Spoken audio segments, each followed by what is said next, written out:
Verydarkman dey score 100/100. D1 brother Mike and Gege wey dey score 0/0 dey run their mouth. All of us know say na talk just dey hungry dem to talk, but make dem no worry. We still fit overlook brother Mike and Gege for now, but una see that D1 wey im face dey like wetin small pikin draw, hand go soon touch am.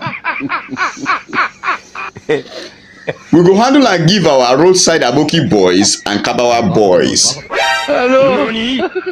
Our roadside aboki boys dem go give am 500,000 slap for this side, and kabawa boys go give am 500,000 slap for this side. We go buy am food, come book flight for am, make e take go back.